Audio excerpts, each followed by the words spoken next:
Bonsoir à tous. Ravie d'être avec vous ce soir pour la conférence du jeudi du musée de Saint-Dizier. Donc un cycle de conférences qui est organisé une fois par mois le jeudi et qui est organisé par le musée de Saint-Dizier, les archives départementales de la Haute-Marne et l'association Archéolona. Donc Laure Ménétrier, je suis la directrice conservatrice du musée du vin de Champagne et d'archéologie régionale à Épernay.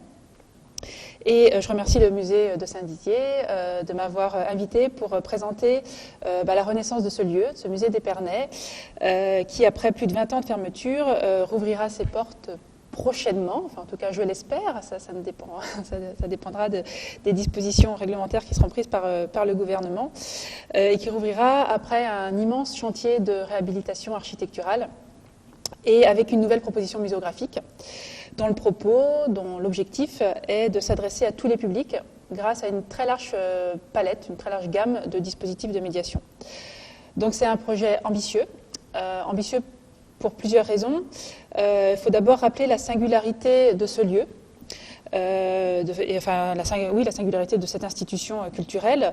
Lieu unique tout d'abord par sa situation, puisque comme vous le voyez, donc il est situé, ce musée, à Épernay, capitale du Champagne, et plus précisément il est situé avenue de Champagne. L'avenue de Champagne étant un site touristique majeur, un site témoin inscrit sur la liste du patrimoine mondial de l'UNESCO au sein des coteaux, maisons et caves de Champagne, donc inscription qui a été faite, annoncée donc en juillet 2015.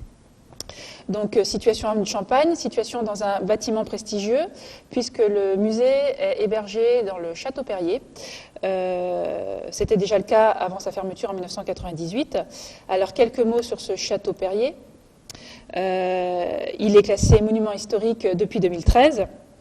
C'est une architecture de prestige.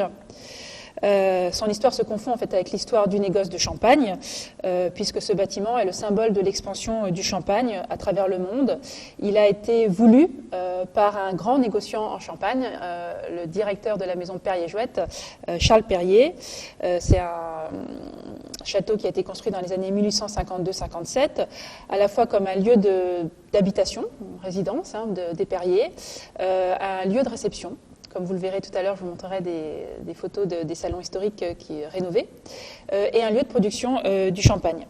Bâtiment qui appartient à ce courant stylistique qu'on appelle l'éclectisme, très en vogue dans la deuxième moitié du XIXe siècle. Et puis un lieu unique par ses collections.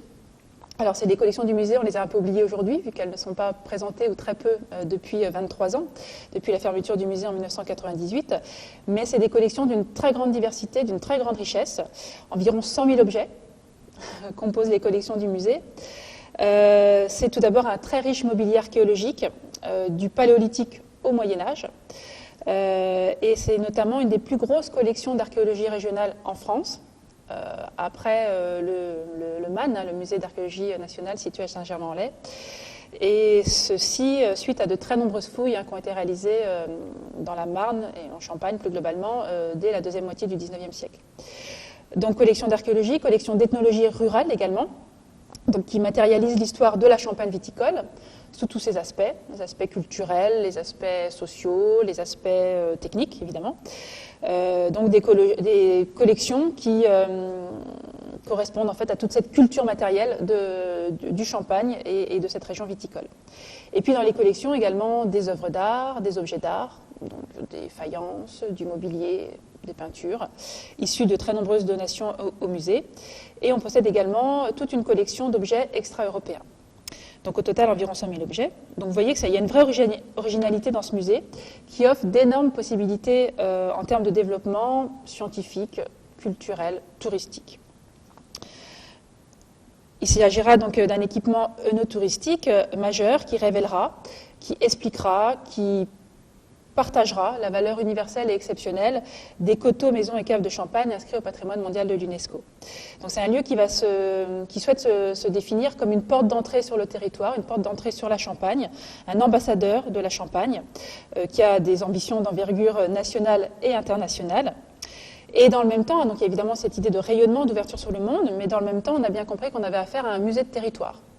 Un musée qui va tenter de révéler l'identité champenoise sous tous ses aspects, la géologie, évidemment l'implantation des hommes sur ce territoire dans les temps anciens, l'exploitation des ressources naturelles par les hommes et bien sûr la formidable aventure du Champagne qui dépasse nos frontières. Un musée qui aura bien sûr à cœur de remplir ses missions de musée de France, donc en termes de développement culturel, de projets socioculturels, éducatifs, scientifiques. Et donc pour vous présenter ce très vaste projet, qui a été lancé il y a une dizaine d'années maintenant,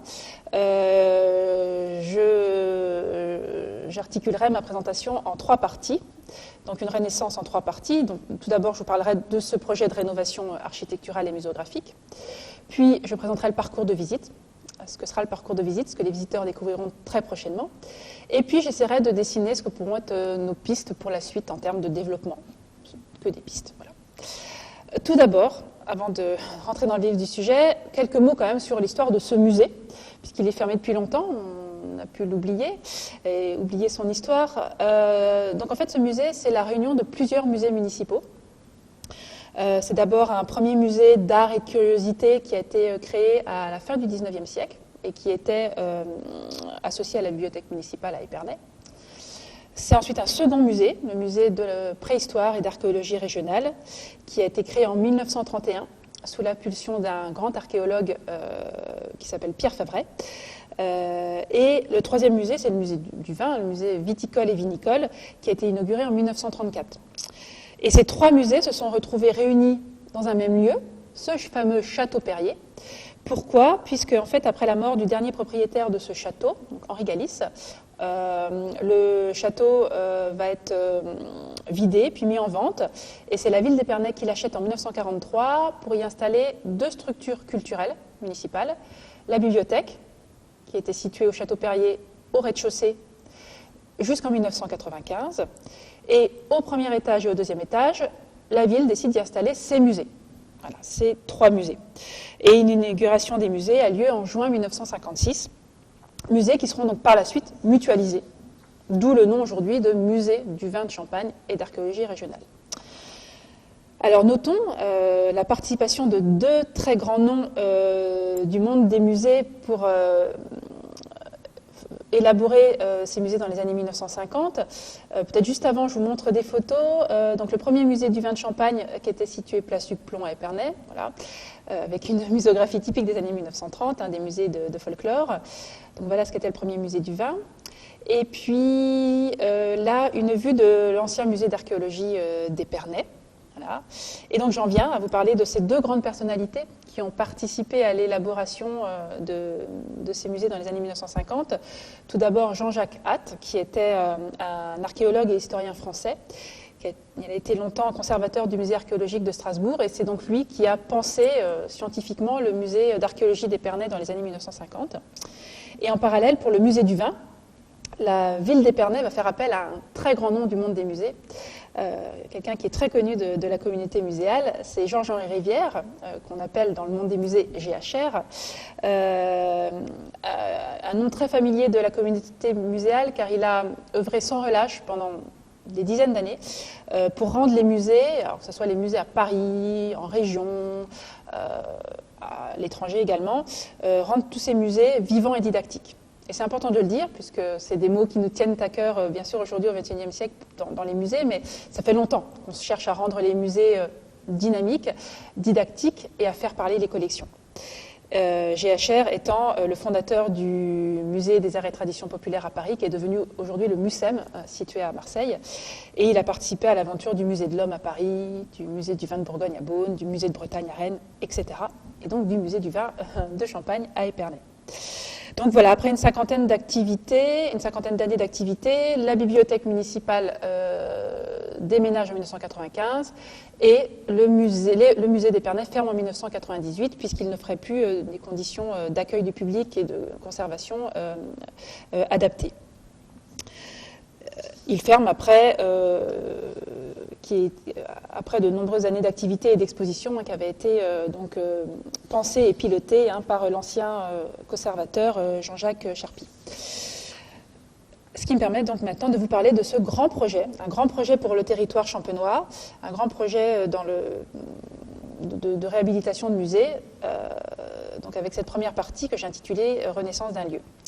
Donc la ville d'Épernay a en effet souhaité réhabiliter le château Perrier afin d'accueillir ce musée du vin de Champagne et d'archéologie régionale rénové et modernisé. Donc c'est une vaste ambition politique qui se concrétise par la réalisation d'un projet à la fois architectural, muséographique et scientifique. Quelques éléments de cadrage chronologique pour que vous compreniez bien comment ça s'est passé depuis une dizaine d'années, puisque ça a fédéré un très très grand nombre de personnes, d'entreprises, de sociétés qui sont intervenues sur ce projet. Dès 2011 et surtout dans les années 2014-2016 ont été lancés des travaux d'études, de diagnostic du bâtiment, diagnostic des collections, des travaux de programmation architecturale, technique, scientifique. Dans ces mêmes années également, le projet scientifique et culturel du musée a été rédigé et validé par les services des musées de France et par le conseil municipal de la ville d'Épernay. Et le choix qui a été fait donc, dans ce projet scientifique et culturel, c'est le choix d'un ancrage territorial fort, puisque le service des musées de France a voulu accompagner donc, l'équipe du musée pour en fait, redéfinir l'identité de ce musée, vraiment lui donner un ADN fort autour de la notion de musée de territoire, et donc essayer, autour de cette idée d'identité champenoise, de donner de la cohérence aux différents fonds, et à travers ces différents fonds, essayer de reconstituer donc, cette histoire de la Champagne. Donc c'est des années également qui ont été consacrées à la définition des thématiques qui allaient être abordées dans le parcours. On a commencé à travailler sur, quand je dis on, c'était pas moi personnellement à l'époque, mais l'équipe du musée a commencé à travailler sur les objets à exposer, sur le discours à tenir. Donc, tout cela a été piloté par l'ancienne directrice du musée, Gaëlle Gauthier, que je salue d'ailleurs, si elle nous écoute, et piloté par Gaëlle Gauthier et accompagné par un très grand nombre de personnes au sein de conseils scientifiques dont je vous reparlerai tout à l'heure. En 2013, le château Perrier a été classé monument historique. Et puis en 2015-2016, ont été lancés 2 concours de maîtrise d'œuvre. Pourquoi 2 concours ? Tout simplement parce qu'en fait, il y a eu une intervention architecturale sur 2 bâtiments. Le château, évidemment, la réhabilitation du château Perrier, je vais vous en reparler en détail, mais également un autre lieu, qui est aujourd'hui notre centre de conservation, donc nos réserves externalisées, là où nous stockons l'essentiel de nos collections. Pourquoi ce centre de conservation ? Tout simplement parce que, tout d'abord, le constat avait été fait que pour les travaux, durant les travaux du château Perrier, il allait falloir enlever toutes les collections du musée et donc les stocker quelque part. Et là, le choix, ça a été de faire en fait le choix d'une solution pérenne, c'est-à-dire de créer, d'aménager un espace pour y stocker des collections qui ne seraient pas présentées aux visiteurs. Donc on a aujourd'hui deux lieux de travail, le château Perrier qui accueillera donc le public et un lieu plus technique de gestion et d'étude de nos collections, donc un centre de conservation. Pour la réhabilitation du château Perrier, c'est l'équipe d'architectes Frénac et Julien qui a été choisie, je vous en reparlerai tout à l'heure. Et pour le centre de conservation externalisé, c'est le cabinet d'architectes Duc Fontenas qui a été choisi. Je continue un peu cette chronologie. Le printemps 2018, ça a été une période très importante pour le musée puisque ça a été le déménagement des collections dans ce nouveau centre de conservation. Ce qui a permis par la suite de nettoyer, dépoussiérer ces collections, puis les restaurer. Et au même moment, les travaux du château ont été lancés donc, en 2018, avec 2 grandes péripéties qui ont ralenti ce chantier. D'abord, la découverte de poussière de plomb dans le château, donc ça a obligé à stopper le chantier quelques mois. Et puis la deuxième péripétie, on la partage avec à peu près la planète entière, c'est évidemment cette crise sanitaire que nous connaissons depuis 1 an maintenant. La dernière période de ce vaste chantier, c'est la période 2018-2020, qui a été marquée par un très gros travail de définition des contenus, donc à la fois toutes les productions multimédia, audiovisuelles du parcours de visite, un gros travail sur les supports de médiation, les outils pédagogiques, les maquettes, je vais vous en reparler tout à l'heure, la rédaction des cartels, tout le travail sur la signalétique fonctionnelle, directionnelle, patrimoniale, un gros travail aussi de conception du mobilier muséographique. Et puis, bien sûr, à partir de juin 2020, enfin, un moment tant attendu d'installation des collections dans le parcours de visite du Château Perrier. Donc, installation des collections menée sur plusieurs mois en 2020, un immense travail de précision, de coordination, de force physique aussi, qui a été mené avec beaucoup de talent par l'équipe des régisseurs, équipe dirigée par Nicolas Bernard, le responsable du pôle de la régie des œuvres au musée d'Épernay. Et ces dernières années ont également été marquées, je vais vous revenir sur ces photos tout à l'heure, par une grande campagne de mécénat qui nous a permis de réunir un très grand nombre de partenaires qui nous ont soutenus pour cette réhabilitation architecturale. Vous avez, voilà, je ne vais pas tous les citer, ils sont nombreux. Donc, beaucoup de partenariats qui ont pu être mis en place, notamment par l'intermédiaire de la Fondation du patrimoine. Je reviens sur les photos que je n'avais pas commentées. Donc, le centre de conservation du musée, voilà une photo d'extérieur. Voilà, là, c'est juste, je vais vous donner une idée du nombre d'entreprises, de sociétés qui sont intervenues sur ce chantier. Voilà, tant pour le gros œuvre, pour le mobilier muséographique, pour les productions multimédia. Plus de 60 entreprises sont intervenues, et je crois que je dis ça sans même comptabiliser les restaurateurs qui sont intervenus sur les collections. Pardon. Le grand salon, voilà, pour vous montrer une photo d'intérieur, voilà, donc un des salons de réception du Château Perrier. Donc, ça sera un lieu qui nous permettra d'organiser différentes manifestations culturelles et également qui pourrait être privatisé. Voilà, une autre vue des salons historiques et de l'escalier d'honneur avec un lustre contemporain que l'on doit au maître verrier Olivier Juteau.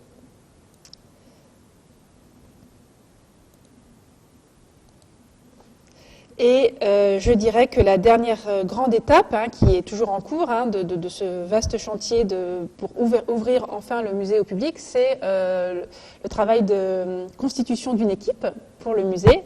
C'est important pour moi de le dire, qu'aujourd'hui, voilà, c'est une équipe qui réunit énormément de compétences et de talents. Donc c'est une équipe qui est constituée de 5 pôles, un pôle régie des œuvres, un pôle développement des publics, un pôle documentation, un pôle accueil boutique billetterie et un pôle PC sécurité. Nous avons également la chance d'avoir une chargée de partenariat et de mécénat, et puis bien sûr le pôle direction, donc avec une assistante et moi-même. Ouais, donc c'est ce qui nous a permis ces derniers mois de beaucoup travailler sur tout le cadre de fonctionnement de ce musée qui s'apprête à ouvrir.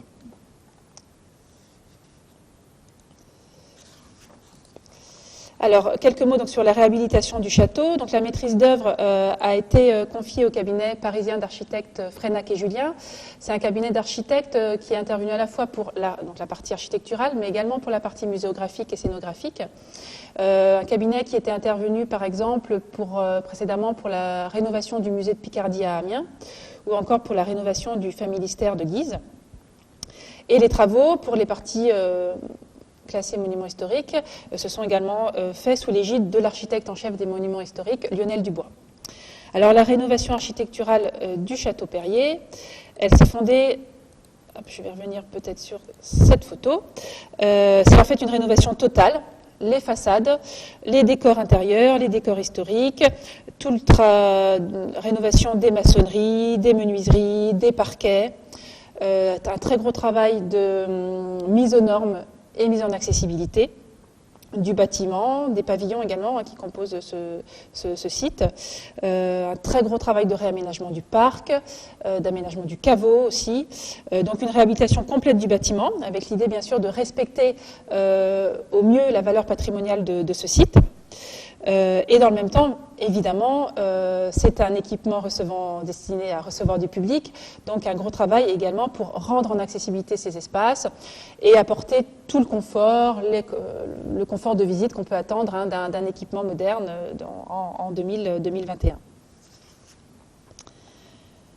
Pour la partie muséographique, il faut quand même savoir qu'il y a environ 20 entreprises qui sont intervenues, donc c'est énorme, que ce soit pour le soclage des collections, les vitrines, le mobilier didactique, les maquettes, les outils pédagogiques, la signalétique, tout le matériel audiovisuel, toute la production multimédia.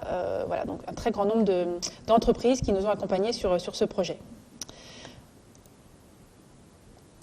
et donc toutes ces entreprises étant citées ici, ce que vous pourrez retrouver peut-être plus au calme si vous voulez revoir cette conférence ultérieurement. Voilà, donc un très gros projet pour la ville d'Épernay, cette rénovation architecturale. Et je vais maintenant, dans un second temps, vous parler plus précisément de l'aspect peut-être plus muséographique et du parcours de visite, de ce que le visiteur pourra découvrir lorsqu'il viendra visiter ce château Perrier et donc ce musée du vin de Champagne et d'archéologie régionale.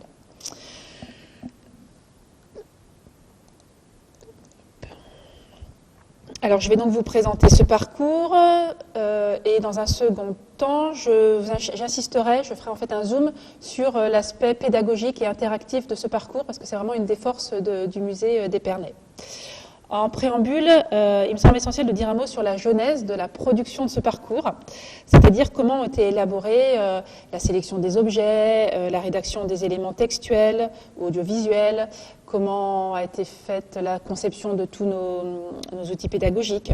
Donc c'est un travail qui s'est fait en coopération avec de très nombreux partenaires scientifiques et culturels, au premier rang desquels le service des musées de France et la DRAC, bien évidemment. Voilà, et je salue Patrick Le Chanu, conseiller musée de la DRAC Grand Est en Champagne-Ardenne. Et ensuite, donc, pour la création du parcours de visite, le musée a été aidé par des comités scientifiques. Il y a environ 60 scientifiques qui nous ont accompagnés. Tout cela a été piloté par l'ancienne directrice Gaëlle Gauthier. Donc je vais citer quelques-uns des partenaires, notamment nos deux partenaires privilégiés, qui ont été l'INRAP et le CIVC. Donc l'INRAP pour la partie archéologique, qui nous a aidés pour la production du contenu.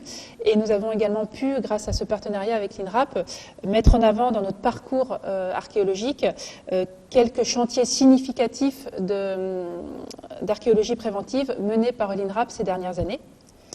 Et l'autre partenaire essentiel, c'est le CIVC, donc le comité Champagne, l'interprofession viticole en Champagne. Donc deux partenaires privilégiés dont la contribution a été essentielle pour nous aider à définir notre propos, à mieux décrire, analyser les objets destinés à être présentés dans ce parcours. Mais je vais également citer d'autres partenaires, comme plusieurs universités, l'URCA, l'Université de Bourgogne-Franche-Comté, le CNRS, notamment M. Martineau, le Musée national d'histoire naturelle, la chaire UNESCO Culture et Tradition du vin, je salue M. Jocelyne Perrard et Olivier Jacquet, et de très nombreux historiens, conservateurs, universitaires.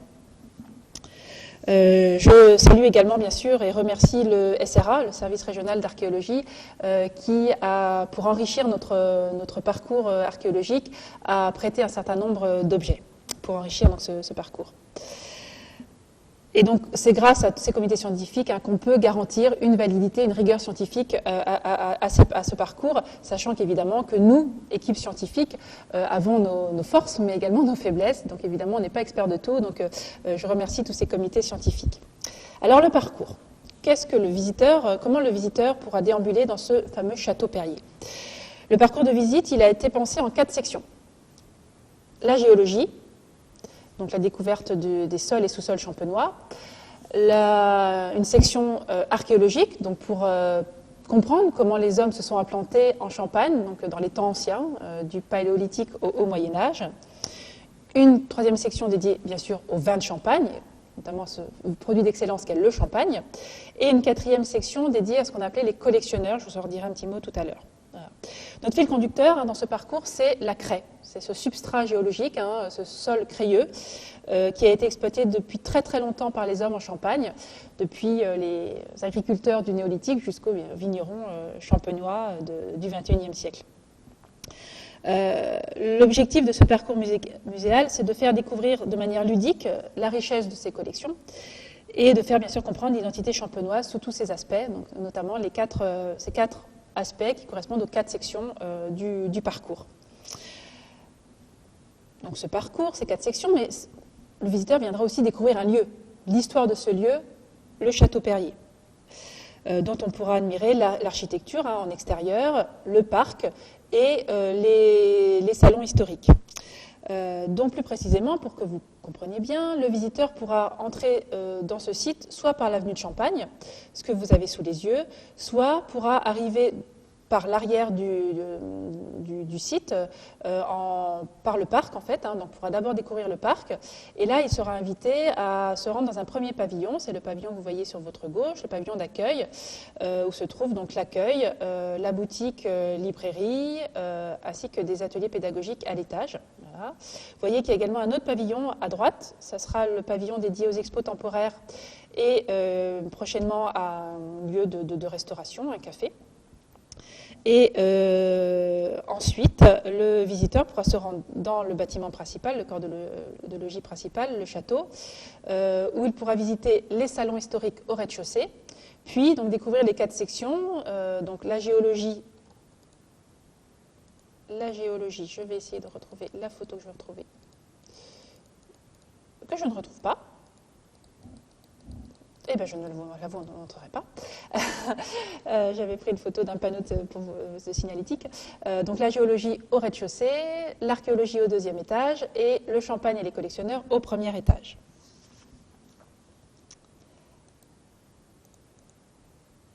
Et donc, quelques photos pour illustrer ce que je viens de dire. Donc, le caveau, puisque après avoir visité ces 4 sections, le visiteur pourra se rendre dans le caveau, sous le château, et il pourra déambuler dans tout ce caveau de plus de 600 mètres carrés et en remontant, il ressortira par le pavillon d'accueil où se trouve la boutique, comme c'est bien pensé.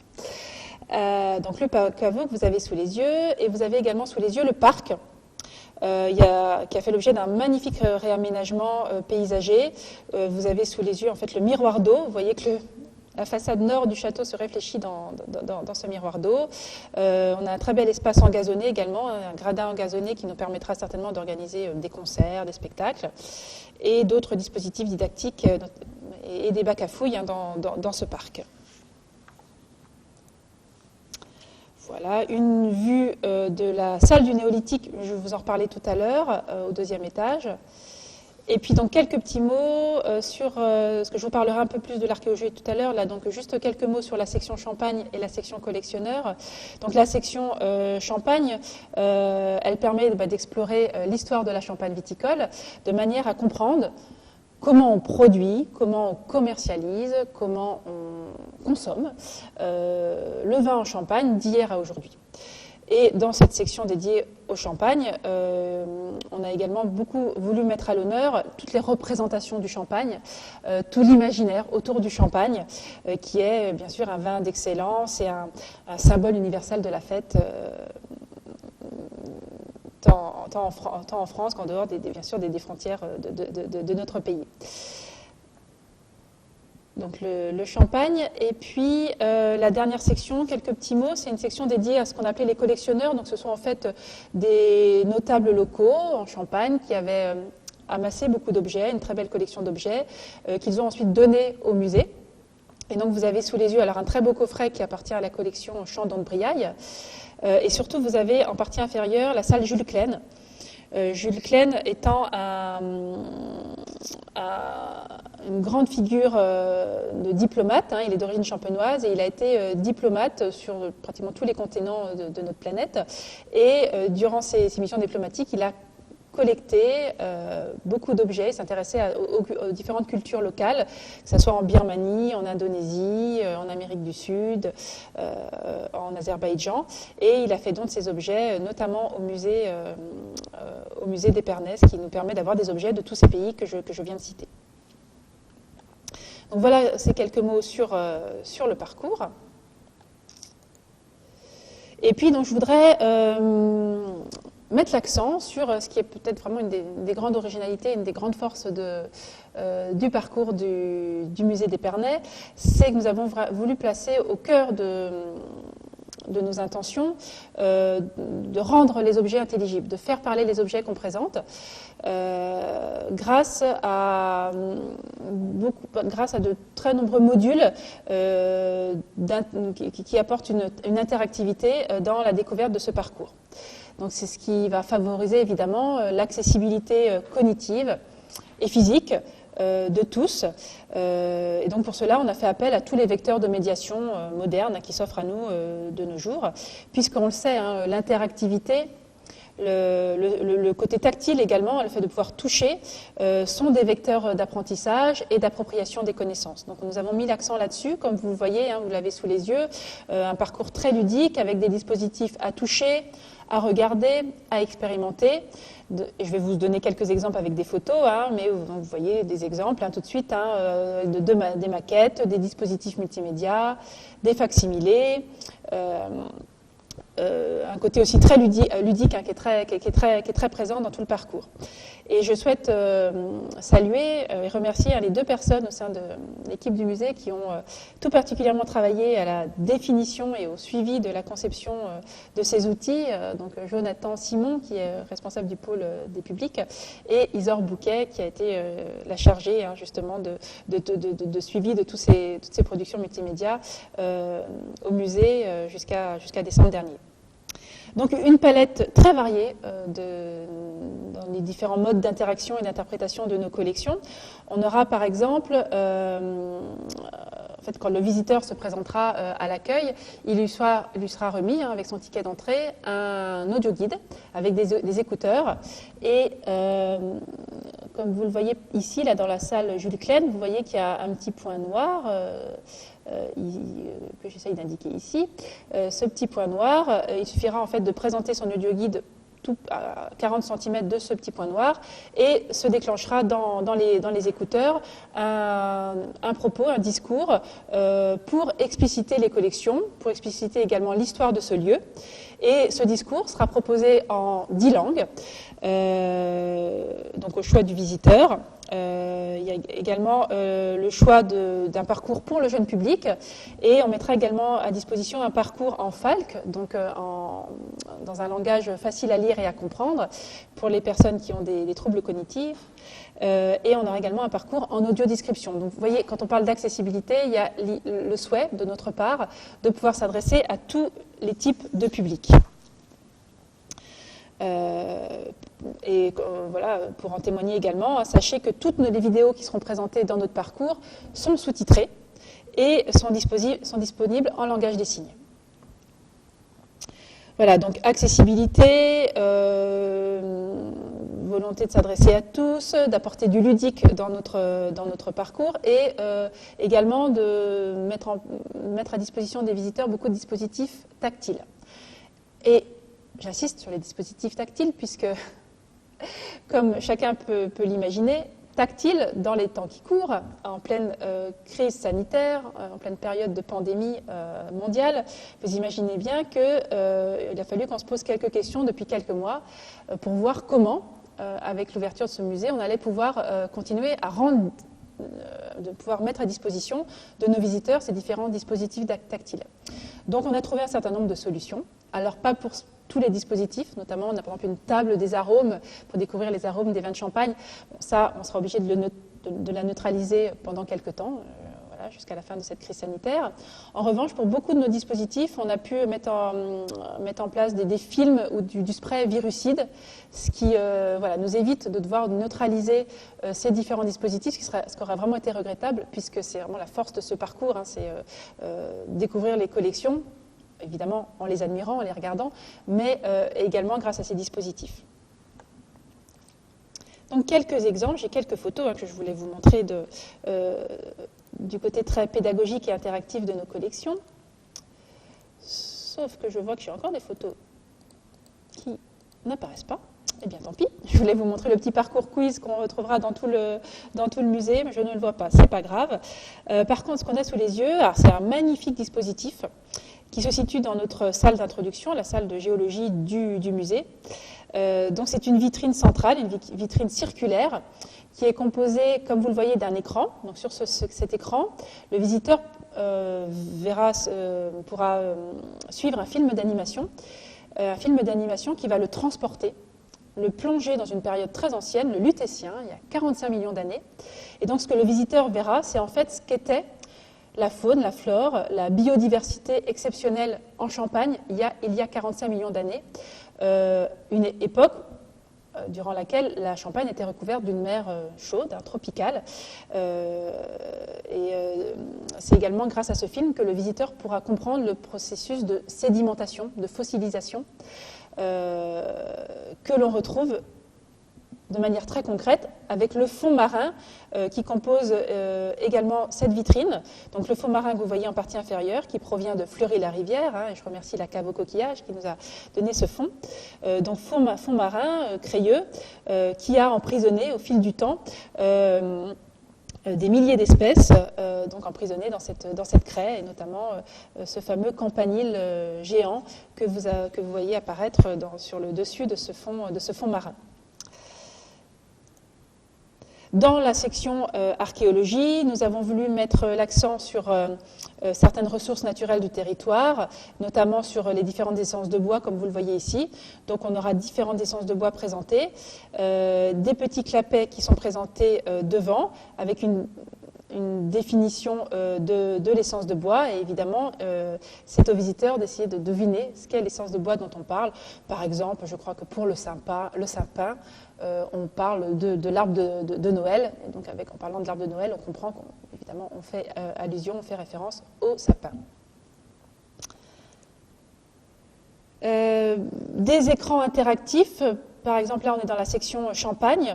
En partie supérieure, vous voyez un écran interactif. Donc, le visiteur pourra voyager dans une carte interactive de l'appellation Champagne pour comprendre de quoi est composée cette appellation Champagne, les différentes régions qui composent cette appellation, la Côte des Blancs, la vallée de la Marne, la montagne de Reims, etc., la Côte des Barres, les crus, les cépages, comment ils sont implantés et distribués dans ces différentes régions de l'appellation Champagne. On a également, là vous voyez sur la partie, sur la photo qui est en partie inférieure de ce diaporama, un Remulab qui a été pensé par Renault Concept qui permet d'observer le mouvement du dépôt dans la bouteille au moment du remuage de la bouteille, une des étapes principales d'élaboration du champagne. D'autres photos en termes d'interactivité, des facsimilés de nos objets. Alors, vous avez sur la photo de gauche quelques-uns de nos objets phares reproduits. Vous avez ce fameux vase canard, donc un vase qui appartient à l'époque de l'âge du fer, qui provient de Saint-Mémy, qui peut faire référence à cet animal qu'est le canard, d'où son nom de vase canard. Donc là, c'est le facsimilé, et le visiteur pourra le toucher, comme il pourra également toucher les deux torques qui sont présentés à côté du vase canard. Ce sont bien sûr des facsimilés, ce ne sont pas des originaux.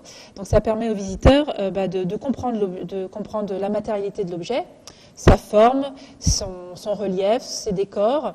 Là, en l'occurrence, ça permet aux visiteurs de comprendre qu'au départ, les alliages cuivreux sont d'apparence dorée, ce qui n'est plus le cas quand on regarde les objets aujourd'hui. Ça permet aussi d'avoir une idée de l'objet qui, lorsqu'il a été retrouvé, est parfois lacunaire. Voilà.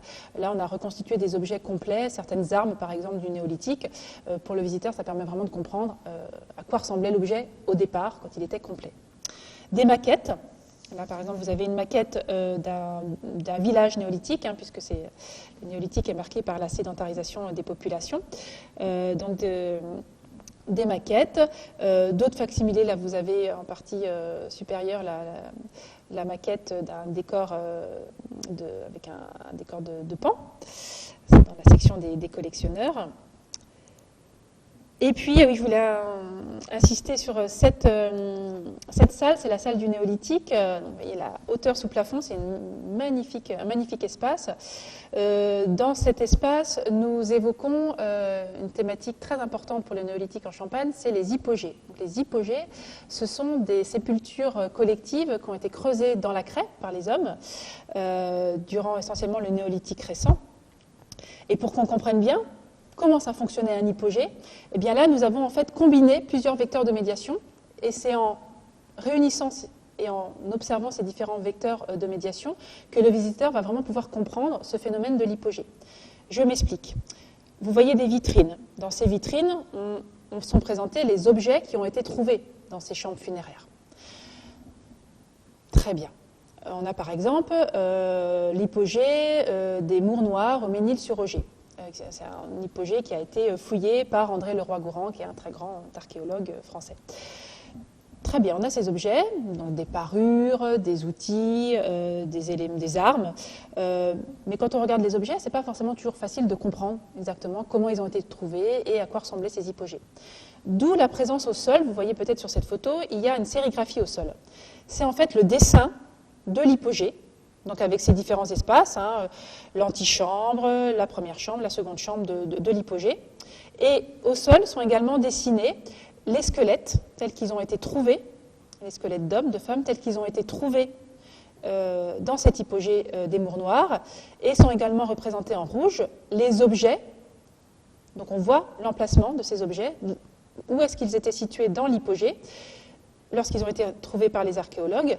Et ces objets, ce sont évidemment ceux que vous voyez en vrai, que le visiteur verra en vrai dans la vitrine. Pour comprendre également ces hypogées, nous aurons un film d'animation. Vous voyez l'écran, là sur la photo il est éteint, mais là il y a un film d'animation en 3D qui nous permet de nous plonger, de visiter un hypogée. Voilà. Et on a également des maquettes tactiles d'hypogées.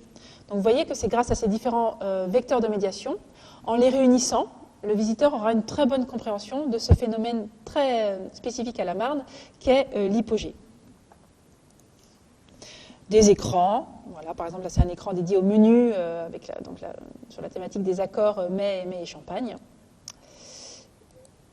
Voilà, je vous ai montré quelques exemples. Il y a une ou deux photos, j'aurais voulu vous montrer en plus, mais ça vous donne déjà un très bon aperçu.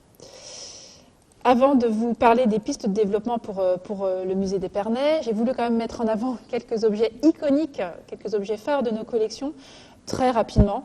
Et puis alors c'est un choix personnel, enfin pas totalement personnel, parce que c'est vraiment des objets parmi les plus beaux objets de nos collections, mais il y en aurait beaucoup d'autres à présenter. Donc par exemple, l'objet qui accueillera les visiteurs au début du parcours archéologie, c'est une défense de mammouth. Sur la photo de droite, que vous voyez cette défense de mammouth, donc qui est en ivoire, qui est datée de 17 000 ans avant notre ère, qui a été trouvée pas très loin de Saint-Dizier, enfin à Vitry-le-François, en 1963, dans une carrière. C'est un objet qui avait été, cette défense avait été retrouvée brisée à 4 endroits, elle a été consolidée, elle a été restaurée à plusieurs reprises. Elle était présentée dans l'ancien musée d'Épernay.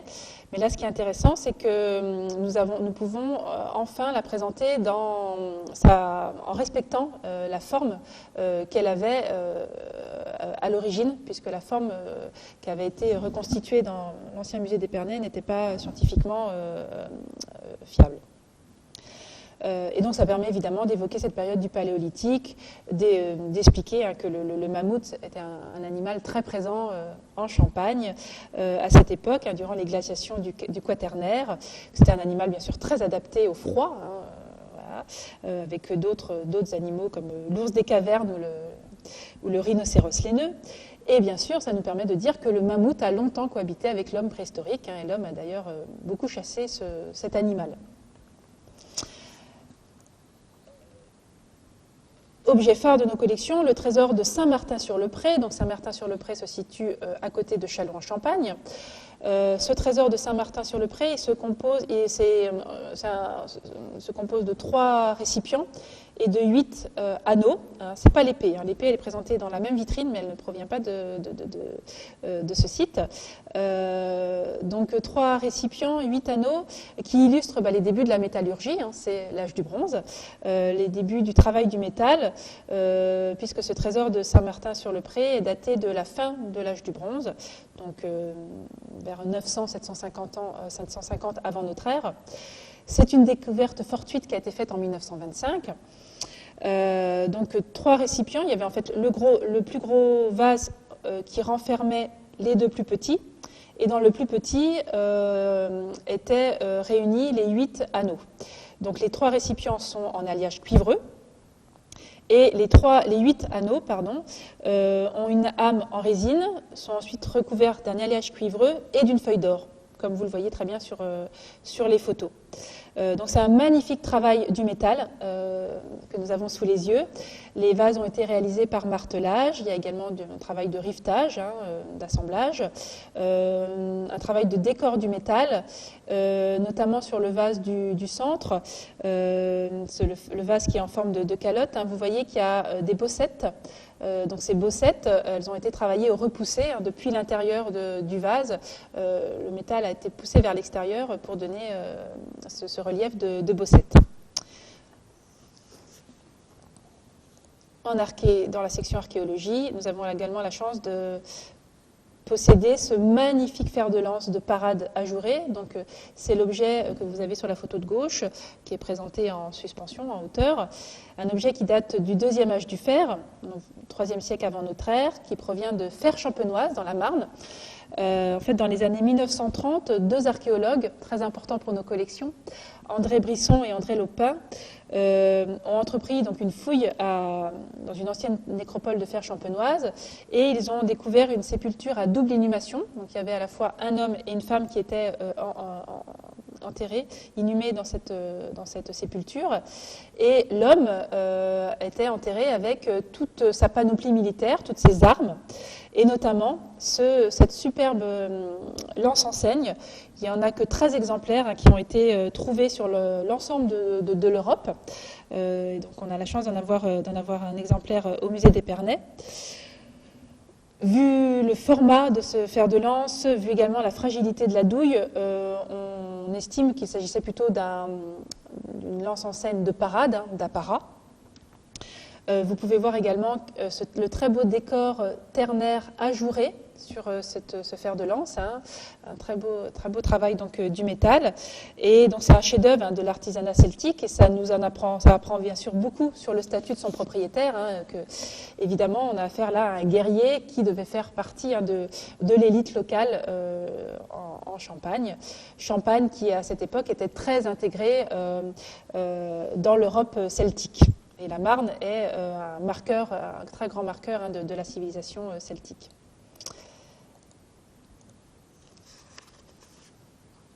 Je vous présente également 3 autres objets, et avant d'aborder la dernière partie. Donc ce tableau, c'est un des œuvres les plus célèbres de nos collections, malgré le fait qu'il était présenté jusqu'à il y a très peu de temps à l'hôtel de ville et pas au musée. C'est le siège de Rhodes par les Turcs en 1480. C'est donc un tableau qui date de la fin du XVe siècle, qui a été légué en 1916 par Claude Chandon de Briaille. C'est une œuvre maîtresse du musée qui commémore en fait la victoire de l'ordre de Saint-Jean de Jérusalem. Donc l'ordre de Saint-Jean de Jérusalem était installé sur l'île de Rhodes et en 1480, l'Empire ottoman attaque l'île de Rhodes, tout simplement parce que l'Empire ottoman, c'est la grande période d'apogée de l'Empire ottoman, cherchait à conquérir et à maîtriser tout l'est du bassin méditerranéen. Et donc, voilà, il y avait ces chrétiens qui étaient installés sur l'île de Rhodes, ça embêtait bien l'Empire ottoman, d'où ce siège qui a duré 3 mois, mené par le sultan Mehmed II.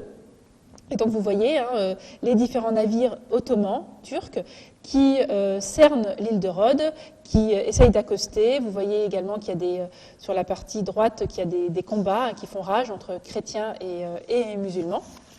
Donc c'est un très beau tableau, un beau format. C'est en fait une œuvre de propagande qui célèbre la levée du siège, puisque ce siège a été marqué par la victoire de l'ordre de Saint-Jean de Jérusalem. Et c'est un magnifique tableau. Vous voyez que le peintre, dont on ignore l'identité, a représenté en fait l'île de Rhodes avec une perspective cavalière. Donc c'est un peu vu du dessus. On est loin des traitements illusionnistes qu'on pouvait voir dans d'autres tableaux, dans les Flandres, en Italie à la même époque. Mais néanmoins, malgré cet élément de représentation plutôt traditionnel, on voit que le peintre avait un souci d'exactitude dans la façon dont il a représenté l'île de Rhodes, un souci d'exactitude également dans la représentation de la Vierge qui protège l'île de Rhodes, comme vous voyez en partie supérieure du tableau, cette Vierge. Donc c'est une œuvre très importante de nos collections. Et puis deux autres œuvres que je voulais citer. Pour la section Champagne, donc la section Champagne, on a beaucoup, bien sûr, d'outils, de matériel viticole qui est présenté. On a des flûtes, des coupes, des affiches publicitaires. Et puis, on a ce tableau, Le buveur de champagne, qui est attribué à Alexis Grimou, donc un grand peintre français du première moitié du XVIIIe siècle. C'est un dépôt du musée du Louvre. Et donc, vous voyez cet homme, il est présenté en buste. Il est habillé en vêtements d'intérieur. Et il tient, vous voyez, de sa main gauche, il tient le bouchon d'une bouteille dans laquelle on peut imaginer qu'il y a du champagne. Et de sa main droite, il tient une médaille qui doit être en fait la médaille d'une confrérie bachique, puisqu'il y a une grappe de raisin qui est représentée sur cette médaille.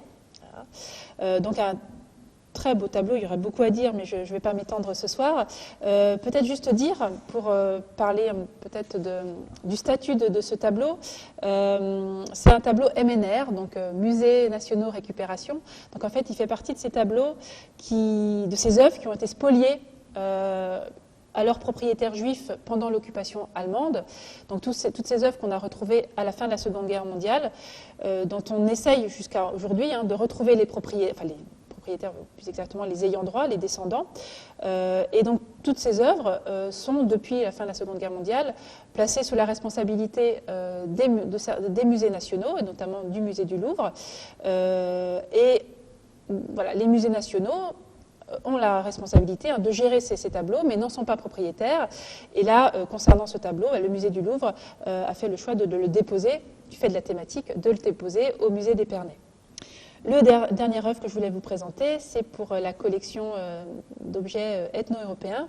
C'est un tambour cérémoniel qui provient de Birmanie, qui est en bronze et qui sera présenté donc, dans un espace qui reprend un petit peu l'esprit des cabinets de curiosité ou l'esprit des period rooms, comme on voit dans beaucoup de musées français et américains.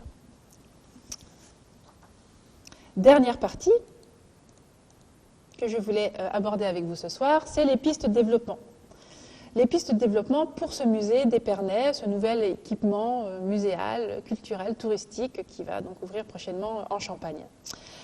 Donc c'est toute une réflexion, ce que je vais vous dire là, c'est bien sûr une réflexion qui est partagée avec, évidemment avec Monsieur le maire, avec Madame Sophie Hercher-Bousseau, l'adjointe à la culture de la ville d'Épernay, avec le directeur des affaires culturelles de la ville d'Épernay, Monsieur Orzinski, et avec bien sûr toute l'équipe du musée. Et donc comme tous les musées de France, la vocation du musée est plurielle. On a bien sûr l'ambition d'investir un très grand nombre de champs et de construire à la fois une politique de valorisation scientifique, une politique événementielle, une politique socio-éducative, une politique de rayonnement culturel. Voilà. Mais une fois qu'on a dit ça, on n'a pas forcément dit grand-chose non plus. Donc je vais essayer de préciser un peu les choses et de dire plus précisément ce qui pourrait être vraiment ce qui pourrait faire l'identité de ce musée d'Épernay dans ses orientations culturelles notamment. Donc je dirais que la première ambition pour nous, c'est de nous inscrire dans le paysage local, nous inscrire dans le territoire. Parce que vous imaginez bien que quand un musée qui a été fermé 23 ans dans une ville, on oublie qu'il a existé. On oublie ce qu'on peut y faire finalement dans un musée. Or, on peut y faire plein de choses dans un musée. Donc, notre premier objectif, c'est de trouver notre place avec le public de proximité, le public d'Épernay, le public sparnacien, avec le public champenois, de trouver notre place dans le paysage culturel, touristique et socio-éducatif et d'apprendre à travailler avec les partenaires de proximité et donner envie en fait aux différents interlocuteurs de travailler avec nous, de collaborer avec nous, de monter des projets avec nous. Donc quand je pense aux principaux partenaires, il n'y a rien d'original à cela, mais c'est pour nous un gros travail de lancer tout cela. C'est bien sûr travailler avec les autres établissements culturels d'Épernay, donc le cinéma, le Palace, le théâtre, le Salmanazar, l'école de musique, et puis bien sûr à terme travailler avec d'autres établissements culturels de la région, de Reims, de Châlons-en-Champagne, avec les autres musées, peut-être avec le musée de Saint-Dizier, pourquoi pas. Notre souhait, c'est bien sûr de travailler avec les structures sociales qui sont dédiées aux jeunes publics, aux seniors, peut-être avec différents publics spécifiques, comme par exemple travailler avec les EHPAD, avec l'hôpital d'Épernay. Travailler avec des artistes, évidemment. On souhaite inviter des artistes au musée d'Épernay pour qu'ils puissent s'approprier les lieux. Donc, quand je dis des artistes, ça peut être des comédiens, des danseurs, des musiciens. On a d'ailleurs un projet en cours de collaboration avec des danseurs et musiciens. Faire intervenir également des artistes numériques. Bon, bien sûr, le souhait de travailler avec le monde scolaire, comme le font tous les musées, travailler avec les acteurs économiques et touristiques, et au-delà de ça, trouver notre place dans la ville d'Épernay pour pouvoir nous adresser à tous, s'adresser à toute la population, à tous les habitants du territoire, en fait, à tous les visiteurs qui s'ignorent pour le moment. D'où notre souhait aussi de pouvoir avoir des animations hors les murs, pour aller chercher les visiteurs, et bien sûr le souhait d'accueillir des manifestations organisées par d'autres acteurs de la ville. Par exemple, je vous l'ai dit, dans le parc, on sera ravis de pouvoir y accueillir des concerts ou des spectacles, et de faire de ce jardin un lieu d'agrément et un lieu d'événement. Bref, participer à l'animation du territoire. On proposera également, dans notre salle d'ateliers pédagogiques, beaucoup d'ateliers pour développer les pratiques artistiques amateurs, pour les jeunes comme pour les moins jeunes. Donc on aura des ateliers de céramique, des ateliers de mosaïque, par exemple. On proposera également à tous les enfants qui souhaitent fêter leur anniversaire, de fêter leur anniversaire au musée, avec des animations dédiées. En bref, ce qu'on voudrait, c'est que nos futurs visiteurs, et notamment ce public de proximité, puissent prendre conscience que dans un musée, on fait beaucoup de choses. On apprend des choses, on voit de beaux objets, mais on ne fait pas que ça. En fait, dans un musée, on s'émerveille, on stimule son esprit critique, on développe ses sens, on développe son imaginaire, on voyage dans le temps dans un musée. On peut rêver aussi, on peut rêvasser dans un musée, on peut s'amuser dans un musée. Toute proportion gardée, on ne court pas dans tous les sens dans un musée, mais on peut s'amuser, passer un bon moment avec ses proches et vivre une expérience, puisque c'est comme cela qu'on le dit désormais, voilà, vivre une expérience au musée. C'est ça en fait notre pari des prochaines années, c'est montrer que le musée d'Épernay, ça peut être tout ça.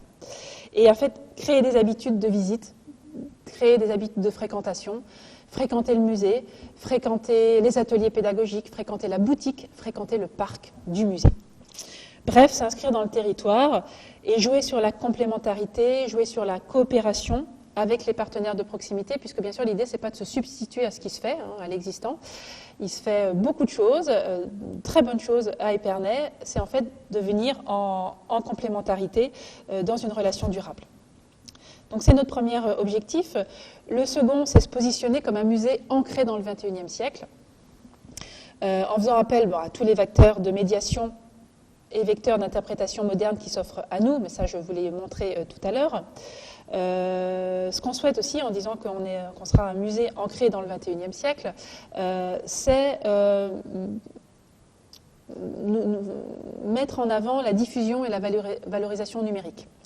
C'est vrai qu'aujourd'hui, la culture numérique permet un élargissement de l'audience et j'en suis la preuve en ce moment avec cette conférence en ligne. Donc l'objectif, c'est d'intégrer la diffusion numérique au cœur de tous nos projets d'animation, nos projets d'événementiel et nos projets de valorisation scientifique.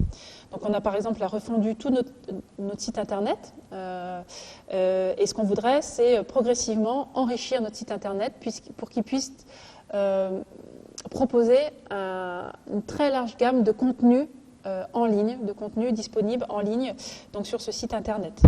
On a le souhait de participer à des projets collectifs de valorisation numérique, par exemple avec l'Association des musées du Grand Est. On a un projet en cours auquel on va collaborer.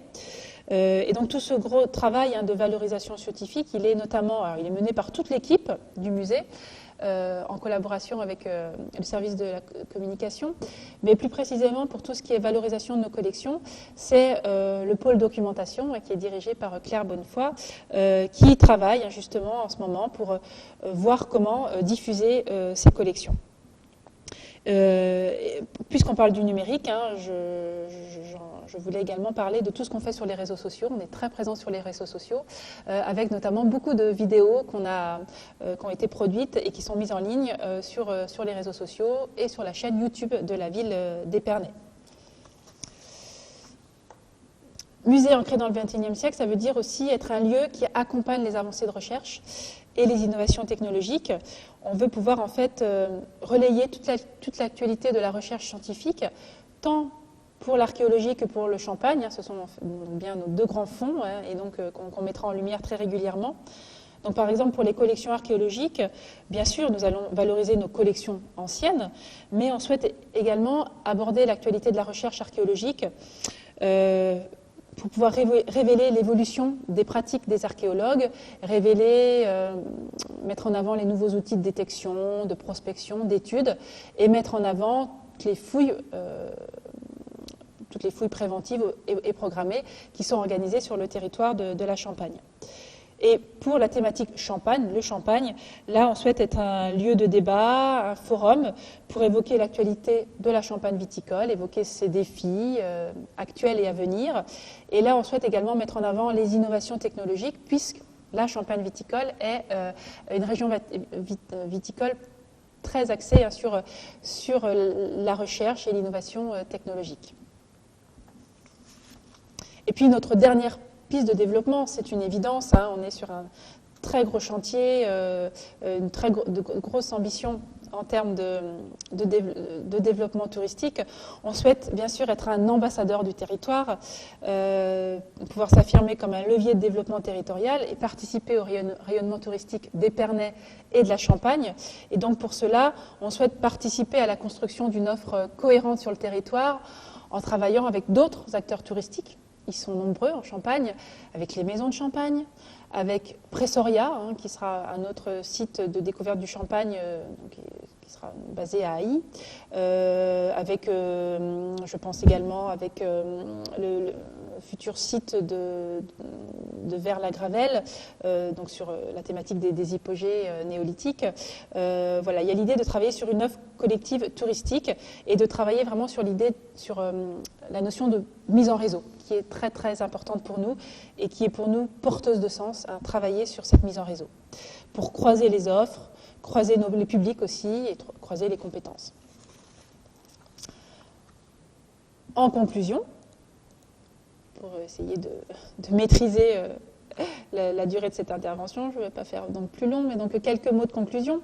On a beaucoup de chance avec ce musée d'Épernay, puisqu'on a la chance d'être un musée de France, une très belle appellation. On a la chance d'être hébergé dans un bâtiment classé monument historique. On a la chance d'être avenue de Champagne, qui fait partie d'un bien inscrit au patrimoine mondial de l'UNESCO. Donc tout ça, ce sont des très belles reconnaissances d'un patrimoine exceptionnel. Et je dirais qu'aujourd'hui, l'enjeu pour nous, c'est de se montrer à la hauteur de nos ambitions et à la hauteur de ce patrimoine d'exception. Et s'il fallait retenir quelques éléments clés au sujet de ce musée d'Épernay, je dirais ayez d'abord en tête que c'est un musée de territoire, voilà. Un musée qui souhaite faire comprendre l'identité de la Champagne, qui souhaite permettre à chacun d'explorer l'histoire de ce territoire et de la richesse de son patrimoine naturel et culturel. Et donc, en quelques mots, ce nouveau musée sur le territoire sera donc un marqueur de territoire, inscrit dans la cité, qui contribue à la renommée, à la notoriété d'Épernay et de tout le territoire champenois. Ce sera un musée qui s'adresse à tous, donc bien sûr aux connaisseurs, aux amateurs d'archéologie, d'histoire, d'art, mais également à tous les touristes qui sont très très nombreux, enfin en temps normal, jusqu'en 2019, qui étaient très nombreux à venir visiter l'avenue de Champagne. Donc s'adresser à tous les touristes internationaux, s'adresser au public de proximité, s'adresser aux jeunes sparnassiens notamment. Ce nouveau musée, il sera donc un lieu scientifique et culturel de référence grâce à ses collections. Un lieu scientifique et culturel qui a le souhait, comme vous l'avez compris, de travailler en réseau, dans une démarche partenariale, et un musée qui sera ouvert sur le monde contemporain, qui portera un regard sur la société en mouvement et sur cette région champenoise, cette région de la Champagne en mouvement. Les derniers mots que je voulais dire pour cette conférence ce soir, c'est d'abord remercier toutes les personnes avec lesquelles je travaille sur ce très très beau projet. Remercier bien sûr le musée de Saint-Dizier pour cette invitation à parler du musée d'Épernay. Je voulais surtout vous inviter tous, si vous vous intéressez à ce musée, à l'histoire de la Champagne, si vous êtes curieux, voilà, que vous avez hâte de venir au musée, c'est pas possible pour le moment. Ça devrait l'être très prochainement. Nous l'espérons tous, tant à Épernay, à Saint-Dizier qu'à peu près partout sur le territoire français. Donc en attendant de pouvoir visiter ce musée, je vous invite à aller voir le site internet du musée. L'adresse est indiquée sur votre écran, et à aller visiter le compte du musée, le compte Facebook et le compte Instagram du musée.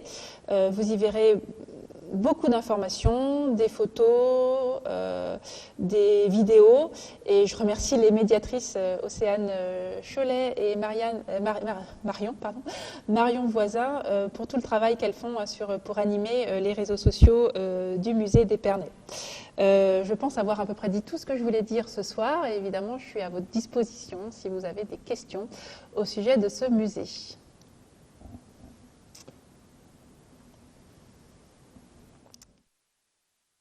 Merci à tous de votre attention.